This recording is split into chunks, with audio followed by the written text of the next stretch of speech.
Allô, allô, bienvenue sur ce nouveau numéro de Windows Server 2022 Full Config.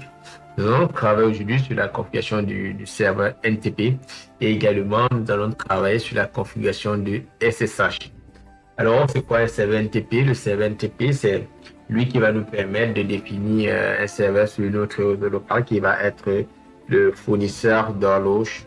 Donc, il va à chaque moment définir une heure bien précise et va partager ça avec les clients NTP sur notre réseau.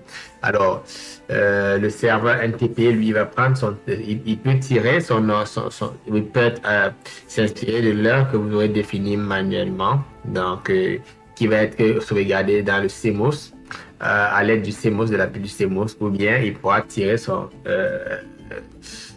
temps depuis Microsoft Online. Donc, pour configurer NTP, comme je dis les autres fois, nous allons d'abord nous attarder sur un certain nombre de choses. Nous allons travailler en ligne de commande. On va démarrer avec PowerShell. Okay. Alors, comment faire pour définir son commencer premièrement par vérifier quelle est la config que nous avons sur notre serveur ici. Parce qu'on va configurer ce serveur-ci comme notre serveur NTP. NTP, voilà.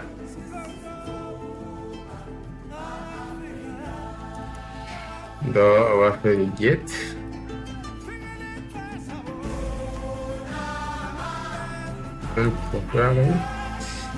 Bon, ouais. Là, on a remarqué qu'avec les versions avancées de PowerShell, il est du copier et on peut sélectionner un certain nombre de choses.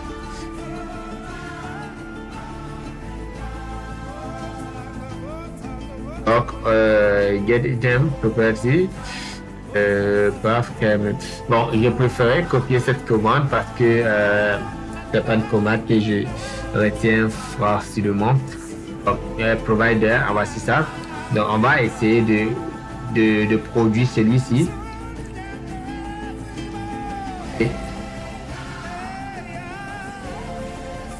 J'agrandis ça. Et item currently console set service, ok, provider NTP server. Donc, on définit notre serveur comme le serveur NTP. Et maintenant, on va configurer les éléments du serveur NTP avec ces deux autres commandes-ci. Et ensuite, il y a cette commande-là. Beaucoup de commentaires avec le serveur NTP. Voilà, c'est une partie qui ne me marque pas beaucoup, mais bon, il faut bien configurer. Donc, les commandes, elles sont là. Et ensuite, on va redémarrer le service NTP en faisant le restart computer. Non? On va faire le restart service. TV32. Ouais.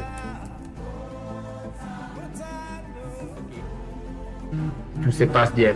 Donc, maintenant, qu'est-ce qu'il faut faire maintenant? C'est qu'il faut faire, il faut définir, il faut autoriser le port du NTP dans le pare-feu pour que les autres machines clients NTP puissent se connecter donc plus sur le réseau, s'inspirer de cette machine-ci, de prendre l'heure sur cette machine-ci pour pouvoir se synchroniser. Donc, on peut aller facilement faire ça. On peut le faire en ligne de commande parce que on peut aussi, pour le firewall, on peut aussi le faire manuellement. Je vais entrer qu'on le fasse manuellement. In the future advanced. Donc, le firewall, le port pour le serveur MTP, c'est le 123 et c'est un UDP. Bon, voilà. On va définir une nouvelle règle. Bon, ici, on va s'attarder sur le port. OK. UDP et local port. OK. On va prendre le port 123 ici. pour le serveur NTP. Ah, je pense. OK, autoriser la. Oui, on va prendre pour tout le monde. Domaine privé public. Oui. Alors, le nom de ça, NTP, server port. Et la description, qu'est-ce qu'on peut mettre comme. Hmm, on va mettre allô NTP server. Ah, c'est. Voilà notre petit config. Voilà. Donc, on va vérifier que tout ça est correct avec un client NTP. Donc, on pouvait aussi entrer cette commande-là. On pouvait aussi configurer le firewall en ligne de commande avec PowerShell. Mais je préférais qu'on le fasse comme ça. Donc, maintenant, on va aller configurer notre client NTP pour qu'il puisse se connecter, pour qu'il puisse se synchroniser avec le serveur NTP. Voilà. Essayons de voir comment configurer notre client NTP. Très bien. Travaillons sur le client NTP. On va choisir une machine ici. Je vais dire n'importe quoi. Qu'est-ce qu'on peut prendre comme machine là?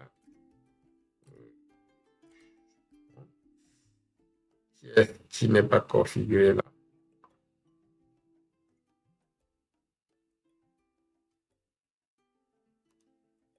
OK. Qu'est-ce qu'on peut prendre ici? Ici n'est pas démarré. Oui, là on. Windows 10. Windows 10. Bon, on va prendre SCCM. On va prendre SCCM. Je pense. OK, on va prendre SCCM.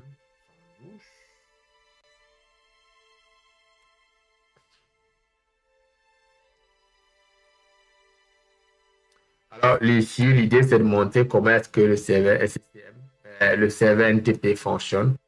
On va configurer SCCM comme un client NTP. Et bon, c'est possible qu'on ait un petit bug parce que j'ai d'autres serveurs qui ont été configurés sur le réseau. Bon, ce que je vais aller faire tantôt, je vais aller stopper les autres serveurs là. Ici, je vais le shutdown. Parce qu'il faudrait que notre serveur écoute uniquement celui qu'on va configurer. Il faudrait que notre client écoute uniquement le serveur qu'on va configurer comme NTP master. Et on doit, pour ce faire, éteindre les autres serveurs qui peuvent servir. C'est vrai que j'ai configuré également, j'ai voulu d'abord configurer l'hyperviseur comme serveur NTP. Ça, c'est le Windows serveur. Ça va être notre serveur NTP. Il est déjà créé NTP. OK. On va faire avec SCCM ici, System Center Manager. OK. On va l'utiliser comme client NTP. C'est vrai qu'à la longue, on va le configurer comme serveur NTP pour le déploiement automatisé, le déploiement réseau. Mais on peut aussi également utiliser le serveur, le nom de domaine. Parce que en fait, il faut remarquer que sur le DC, sur le domaine controller, on n'a pas besoin de configurer le serveur NTP parce que par défaut, le serveur NTP, il est configuré sur le nom de domaine, sur le serveur sur le contrôleur de domaine. Donc, on va prendre celui-là comme client NTP. On n'aura pas besoin de configurer SCCM comme un serveur NTP. Parce que dans un LAN, dans un réseau local, il faut configurer le contrôleur de domaine comme serveur NTP. Alors, ça, c'est vraiment une configuration qui n'est pas indispensable. Une fois qu'on a un serveur NTP, on a un contrôleur de domaine. On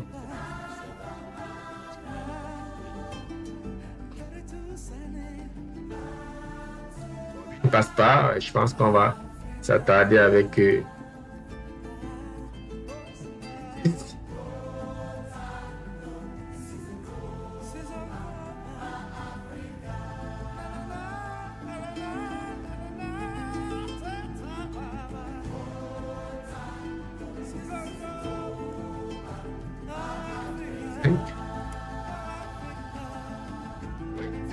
ça, je l'ai fait vraiment en allant doucement parce que l'idée, c'est pas de sortir des configs tout à coup qui marchent, venus de nulle part, mais c'est qu'ensemble, on puisse en fait comprendre pour configurer tel ou tel autre service. Donc, maintenant, on va essayer de vérifier déjà quelle est la source NTP ici, là, W32 TM. Et on va intégrer source VM in time source provider. Ok, ça c'est la machine virtuelle qui était d'abord son fournisseur, qui est son fournisseur. Bon, est-ce que ça va changer? Alors, pour configurer un client MTP, c'est cette commande-ci qu'il faut utiliser. Je vais la copier, je vais la coller directement. On a parlé de Windows Server. Donc, il est propre de configurer tout ce qu'on trouve nécessaire. On va faire le restart. Démarrer celui-ci. Service W32 time.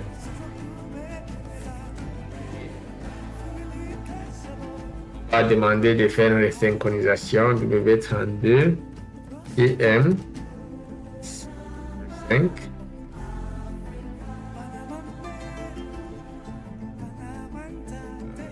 Ouais, c'est pas c'est ça la bonne commande.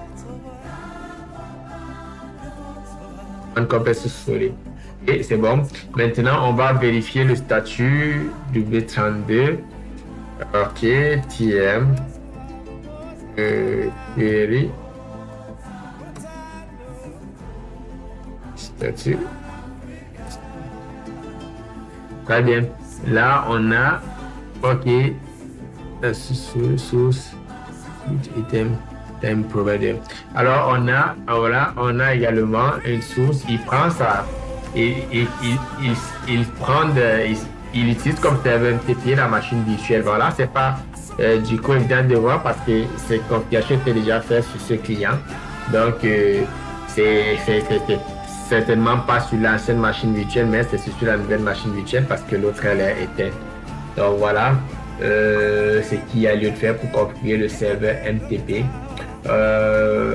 Ensuite, on va regarder comment faire pour configurer le PowerShell. Parce que déjà, comme je disais, en ce qui concerne les contrôleurs de domaine, on n'a pas besoin de configurer le serveur MTP.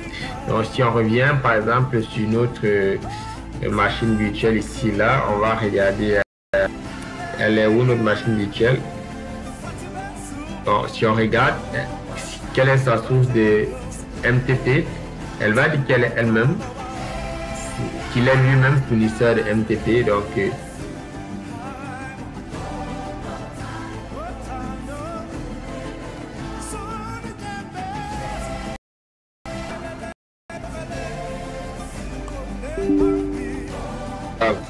si on nettoie ça et on essaie de regarder quelle est la source NTP là. Ici, on va faire le W32 TM query.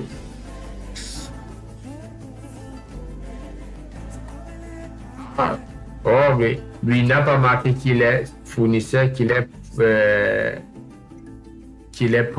fournisseur. Ça veut dire que lui-même il s'est synchronisé sur un autre serveur MTP. Donc, celui qui avait été correctement configuré, c'est le DC que voici.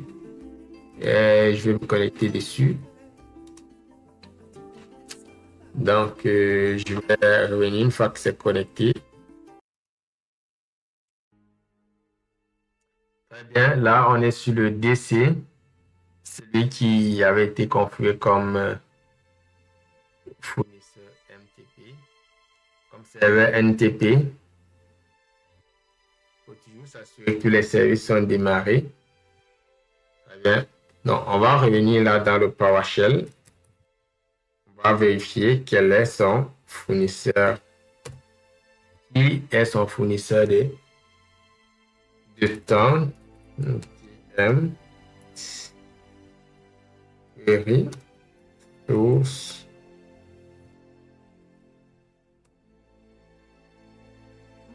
Comment machine Euh, ok. Bon, regardons un peu le statut.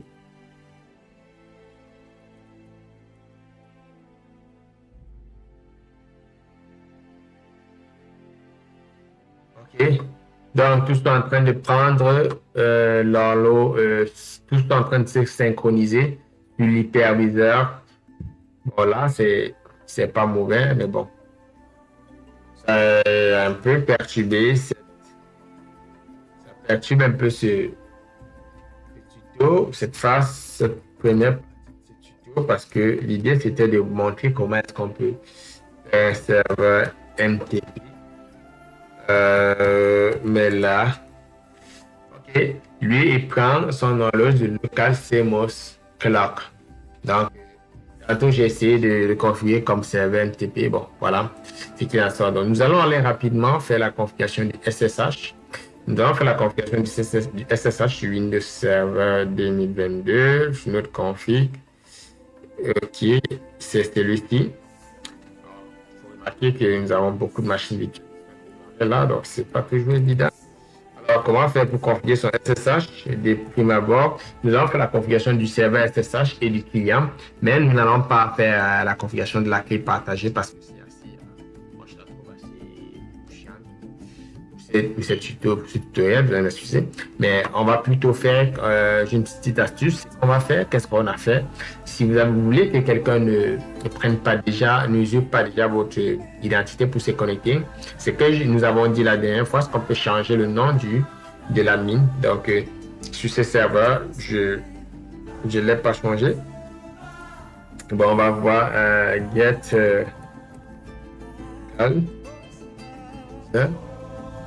ok, s'il est changé, c'est Cassia qui est l'administrateur ici. Donc, si quelqu'un veut essayer de se connecter sur ce PC, il est en train de se passer.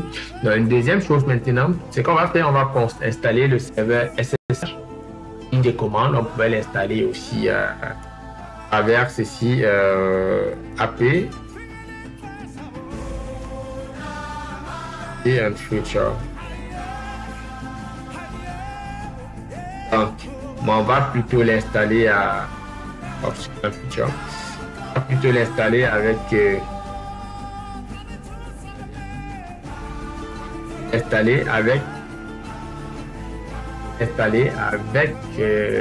la PowerShell. Donc, installons déjà notre serveur SSH. Ensuite, on va installer le client SSH et se connecter avec le client SSH. Il faut remarquer que le SSH est par défaut déjà connecté, installé sur ces machines-ci. Donc, on va voir qu'ici, on a le client SSH installé. C'était de désinstaller si on en veut. Par défaut, le client est installé, mais en ce qui concerne le serveur, il n'est pas installé. Bon, on va vérifier si le client n'est pas installé. Et Windows, get Windows.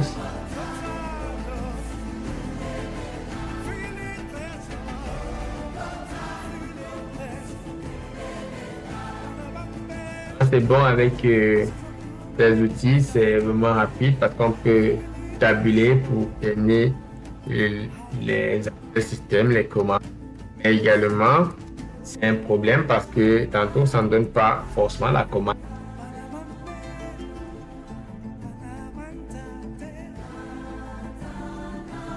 Donc, get Windows Capability Online, name like SSH. Et qu'est-ce que ça nous propose? Ça nous dit que le client est installé, mais le serveur n'est pas présent. Donc, le hat Windows.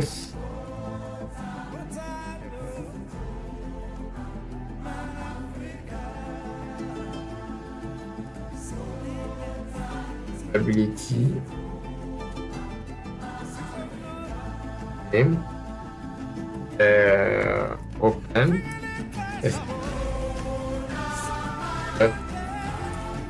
Serveur. Et c'est-il 4 fois, il faut remarquer 0, 0, 0, 1, 0. Donc, installer notre serveur SSH. Ensuite, on n'aura qu'à faire des petits configs. Ce que je propose à la place, c'est de changer le port du serveur SSH et tout le monde n'ait pas accès. mon network access. Je ne vais pas changer là du coup sur ce tutoriel, mais je vais montrer où est-ce qu'on peut changer le port. Je vais montrer où est-ce qu'on peut changer le port et où est-ce qu'on peut changer le port même au niveau du firewall. Donc, après l'installation de ce serveur SSH, nous allons démarrer le serveur. On va définir le service. Comme on va démarrer le service, on va définir le service afin qu'il puisse démarrer automatiquement. Et après, nous allons juste essayer d'utiliser un client SSH pour se connecter. Bon, en ce qui concerne le firewall, on peut aller l'ouvrir manuellement. Bon, notre serveur a été installé online, true. OK, restart, need, no. OK, ça c'est cool. Bon, qu'est-ce qu'on doit faire maintenant? On a des options, on peut le faire directement ici à partir des services. On va vérifier est-ce que OpenSSH, est-ce qu'il est déjà démarré? OpenSSH Server, OK, il n'est pas démarré. Donc, on peut le démarrer ici, on le définit automatiquement. On peut aussi le faire en ligne de commande, c'est toujours pratique. On va faire le start, service, name, SSH, name, bon. SSHD, OK, ça va démarrer notre service SSH.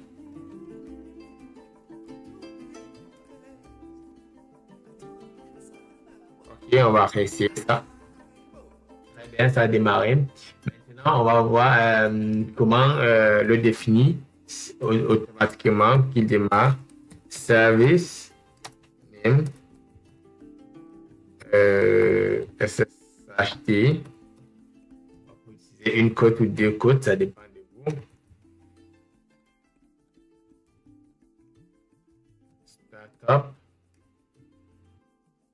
Startup type. Voilà, là, on a tabulé. Ça a pris automatique. C'est bon. Maintenant, on peut faire le get service name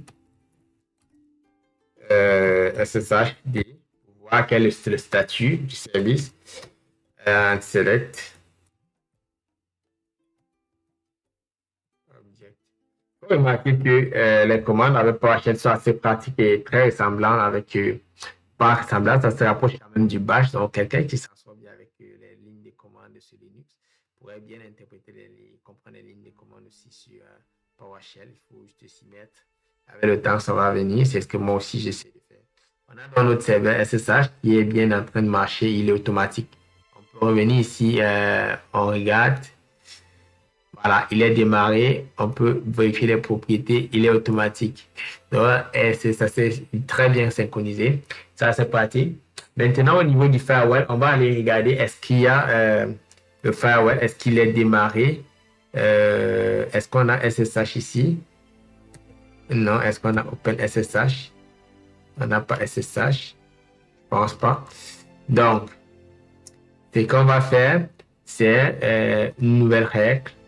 On peut la faire en ligne de commande aussi. C'est assez pratique aussi.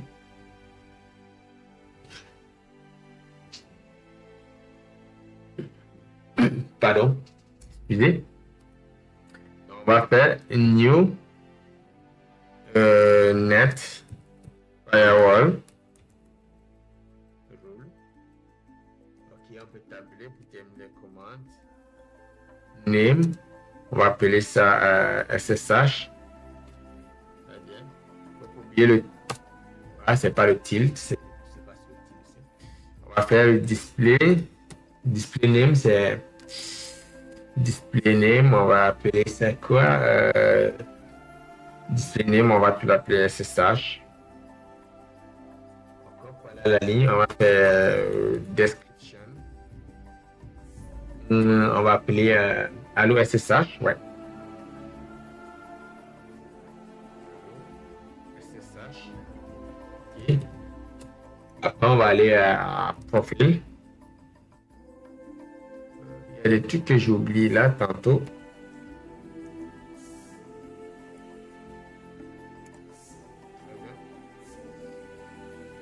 Profil.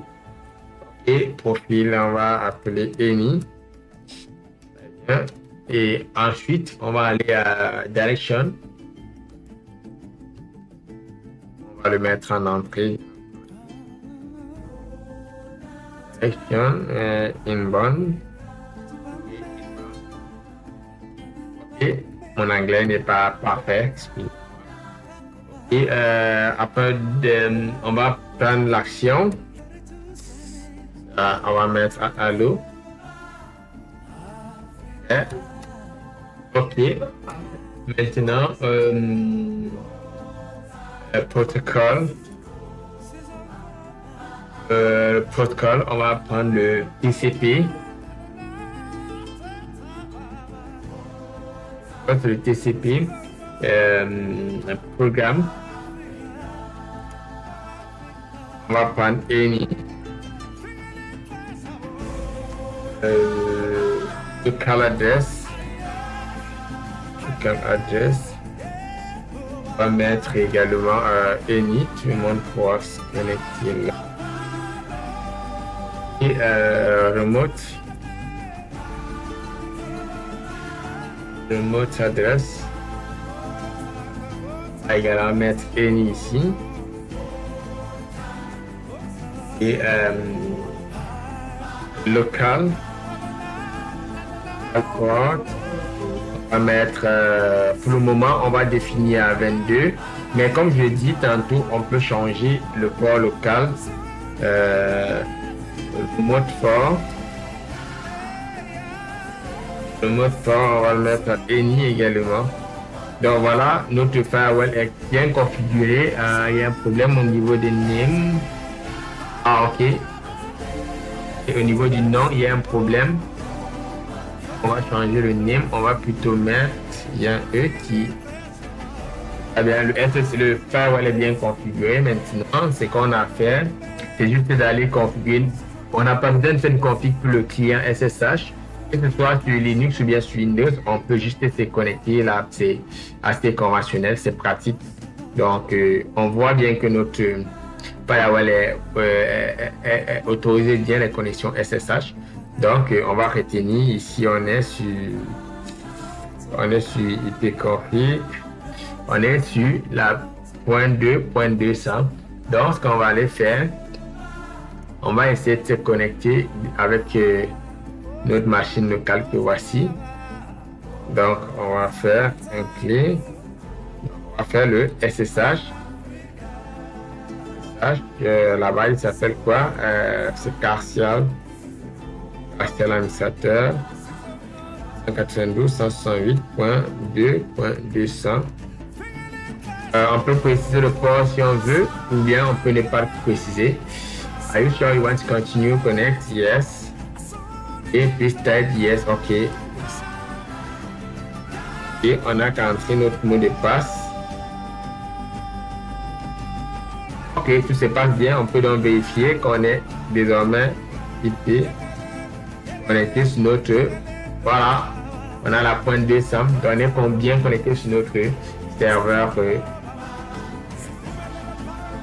On peut faire ici en ce qui concerne, si on veut changer au niveau du firewall, si on veut changer le port pour mieux sécuriser son SSH au lieu de faire des clés partagées, c'est bien possible, mais la config là, moi je la trouve un peu délicate. On peut s'embrouiller parce que pour qu'elle soit bien configurée, il faut qu'on désactive, on passe à nous au niveau de l'authentification avec password. Que seuls les propriétaires ou bien les détenteurs de la clé partagée puissent avoir accès au serveur à travers SSH. Mais je trouve que je sais pas toujours trouver cette méthode là très pratique. Surtout que quand on change le nom d'utilisateur, on change également le port SSH. Ça fait vraiment un peu de sécurité. Alors NTP server, on a autorisé un service ici qui était à SSH. Je ne sais pas où il est passé. Donc, c'est sur lui qu'on doit venir faire la configuration.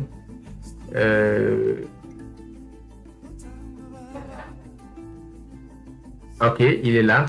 Alors, SSH, on vient juste au niveau du port ici. Protocole port. Là, si vous voulez changer, vous pouvez mettre 2223 et vous pourrez désormais utiliser ça, vous appliquer. Et ce qu'il faudra faire, je ne vais pas le faire ici, ce qu'il faudra faire maintenant, c'est revenir au niveau du fichier de configuration.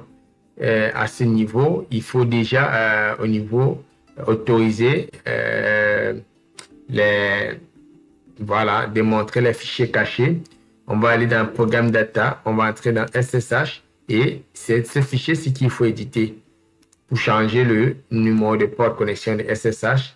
Et là, on doit désactiver, on doit déconnecter et décommenter cette ligne ici et entrer 2223 là et c'est tout. Pour se connecter, au lieu de mettre, au lieu de mettre -P22, on pourra mettre -P2223. Donc, voilà vraiment pour ce numéro. Nous avons essayé de faire le tour. Je pense qu'on peut juste, pour un petit bonus, pour terminer, changer le shell par défaut, SSH. OK. On pourrait configurer aussi l'agent SSH, mais je ne le trouve pas assez pratique. Donc, voilà comment est-ce que ça marche.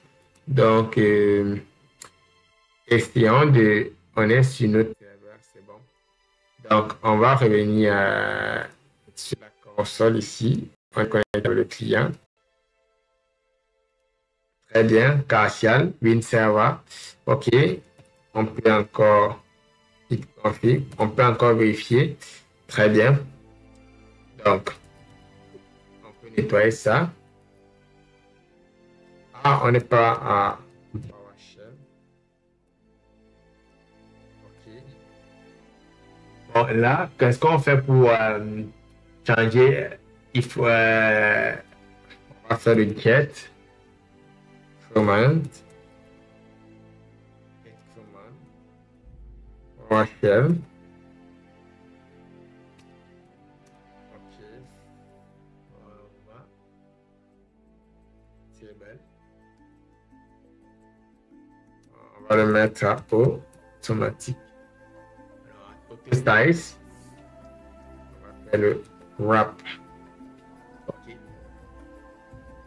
Très bien. Application PowerShell. OK.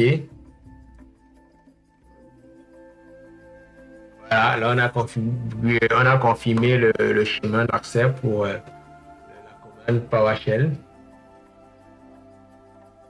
Alors, on va entrer cette nouvelle commande-ci. C'est ça pour changer le shell par défaut. Je peux faire la copier et la coller là. Okay. Là, ça permet de changer le shell par défaut de SSH. Donc, je ne sais pas quelle est trop la différence ici. Mais bon, on va se déconnecter, On veut devoir IP config. Très bien, là on n'est plus sur le PowerShell, sur le serveur SSH. On peut commencer encore. Partial, 92.168.200. Je mets le numéro du port.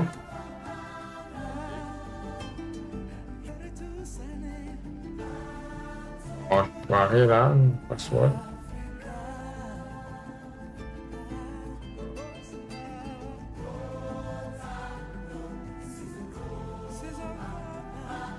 Ah, ça va être déjà.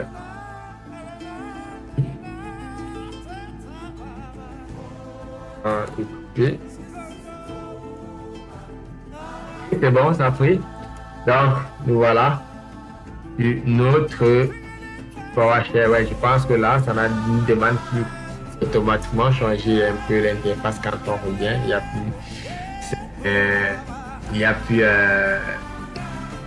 une longue ligne de commande. Il s'agissait donc. Merci d'avoir suivi ce numéro. La prochaine fois, nous allons configurer la connexion à distance, le mode desktop. On va voir comment est-ce qu'on peut faire les différents modes de connexion à distance.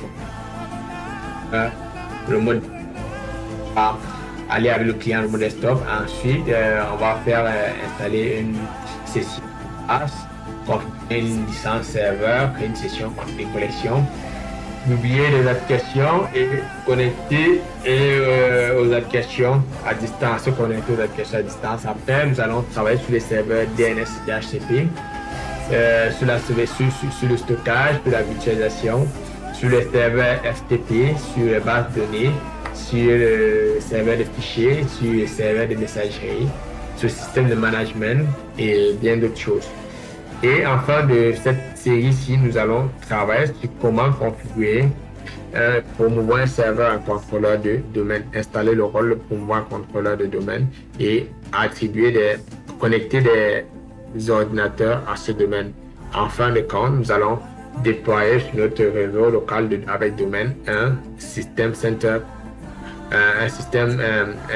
Center Configuration Manager, donc un Microsoft Endpoint Configuration Manager qui va nous permettre de déployer automatiquement les images système sur des clients.